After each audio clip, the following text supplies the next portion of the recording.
What's liquid, brown, and has the ability to make you feel warm all over? No. Not that. This is a booze channel, for Pete's sake. We're talking about whiskey, of course, and scotch, and bourbon. Because they're basically all the same, right? Au contraire, young grasshopper. Let's take a closer look. What makes whiskey, well, whiskey? Whiskey is any distilled alcoholic beverage made from fermented grain mash that's aged in wooden casks.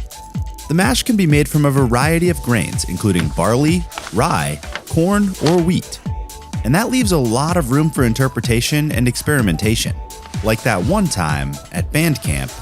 Anyway, it helps to think of whiskey as a catch-all category, like wine. Cabernet Sauvignon is very different from Chardonnay, but both are classified as wine. Same principle applies to whiskey.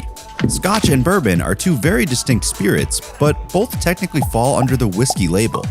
So all scotch is whiskey, but not all whiskey is scotch. And all bourbon is whiskey, but not all whiskey is bourbon. Make sense? Great. Since both scotch and bourbon are technically considered whiskeys, let's drill things down a bit and do a side-by-side comparison of what makes the two so different. Country of origin. Even though scotch and bourbon are both whiskey, there's an ocean-sized difference between the two. We mean that quite literally.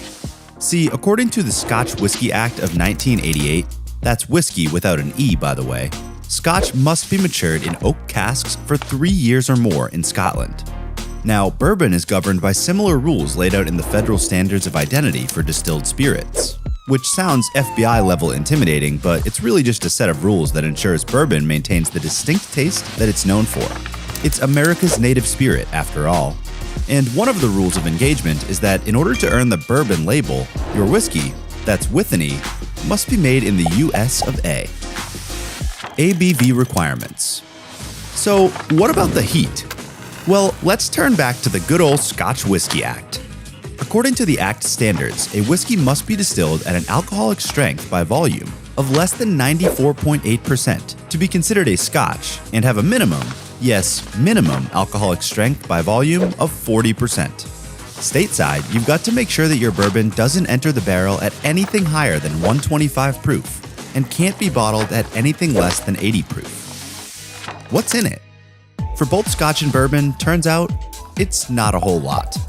If you're looking to nab the official Scotch label, the Scotch Whisky Act says that your spirit must be noticeably absent of any added substances that aren't water or plain caramel coloring. In bourbon's case, the US turns things up a notch.